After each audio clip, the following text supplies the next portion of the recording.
हाय दोस्त, मैं चंद्रशेखर और स्वागत है आपका टारगेट परीक्षा में। जैसा कि हम भारतीय संविधान पढ़ रहे हैं और भारतीय संविधान में हम लक्ष्मीकांत की बुक से पढ़ रहे हैं। ठीक है, कहाँ से? लक्ष्मीकांत की बुक से पढ़ रहे हैं और लक्ष्मीकांत की बुक से पूरा डिटेल आपको पढ़ाऊंगा और जो हमारे लिए इम्पोर्टेंट है। तो आपसे आशा करता हूँ आप कापी पेन लेके बैठो और जो आपको नहीं आता उसको बिल्कुल नोट करो, क्योंकि यहाँ से आपके लिए सारे क्वेश्चन यहीं से बनते हैं। ठीक है, इसी किताब से बनते हैं। तो आज हम पढ़ेंगे प्रस्तावना को। ठीक है, आज हमारा 4वां चैप्टर है, लेकिन आपको पार्ट 5वां है क्योंकि तीसरा थोड़ा सा बड़ा था तो उसे 2 वीडियो में लाना पड़ा था। और आज हम पढ़ेंगे संविधान की प्रस्तावना या प्रेम्बल, जिसे उद्देशिका भी बोलते हैं।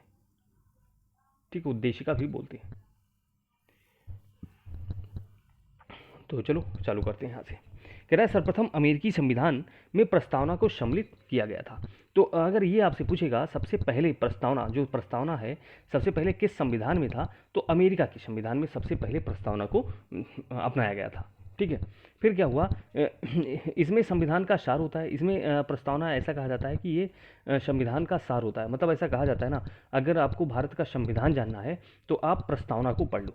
ठीक है, आप प्रस्तावना को पढ़ लो, आपको संविधान मतलब संविधान के भारत के संविधान के बारे में आपको पता चल जाएगा। ठीक है, संवैधानिक विशेषज्ञ N.A. पलकीवाला ने प्रस्तावना को संविधान का परिचय पत्र कहा। ठीक है, और देखो संविधान का परिचय पत्र कहा जाता है, प्रस्तावना को संविधान का परिचय पत्र कहा जाता है, इसे उद्देशिका भी कहा जाता है। ठीक है, तो भारतीय संविधान की प्रस्तावना पंडित नेहरू के द्वारा बनाया और पेश किया गया था।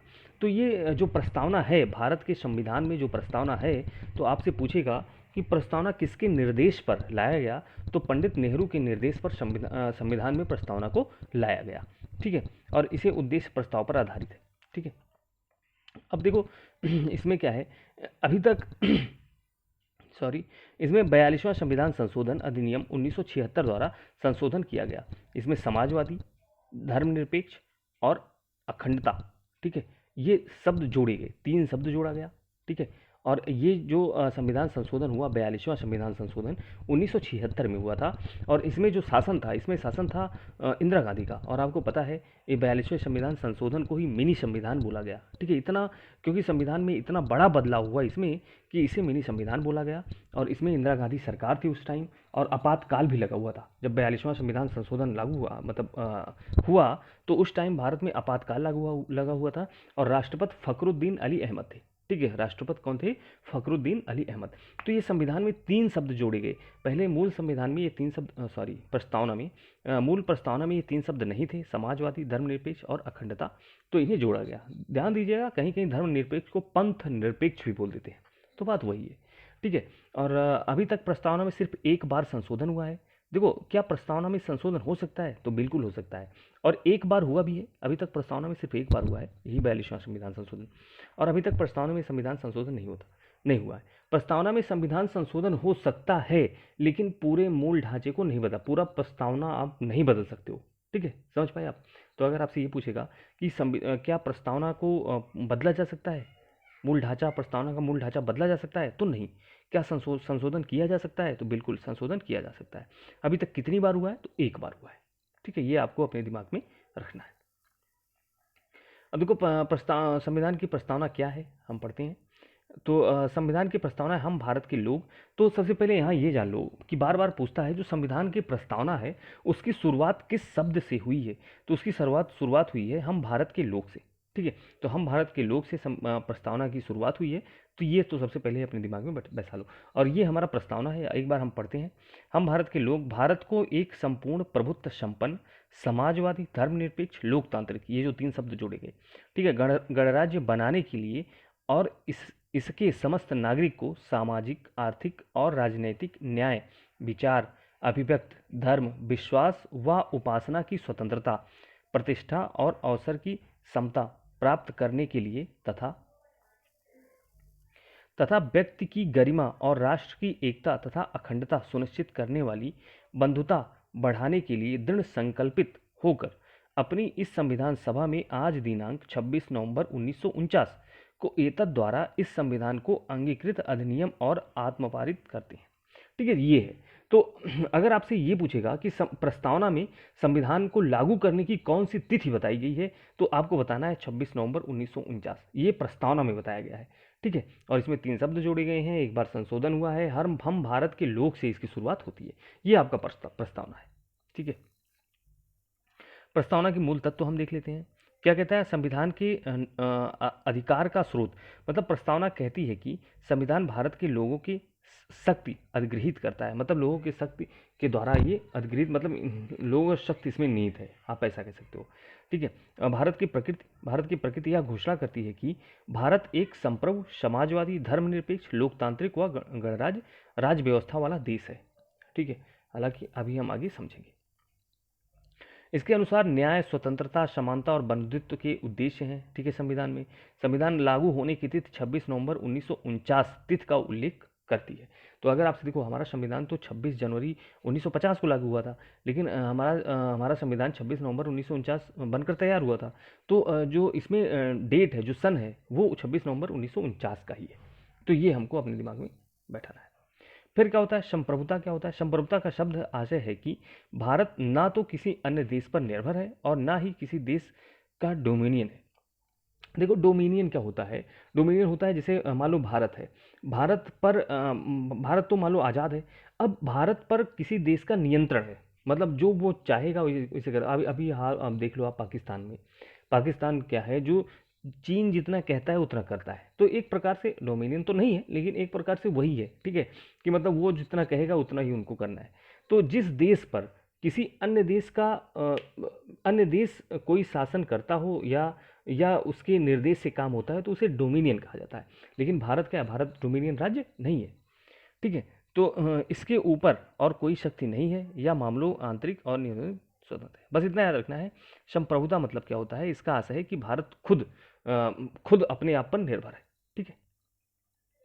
और यद्यप वर्ष 1949 में भारत ने राष्ट्रमंडल की सदस्यता स्वीकार करते हुए ब्रिटेन को यह प्रमुख माना है। तो आपको बस इतना याद रखना है कि 1949 में राष्ट्रमंडल खेल ज्वाइन किया था, और 1951 में राष्ट्रमंडल खेल जो पहला हुआ था वो भारत में ही हुआ था, ठीक है।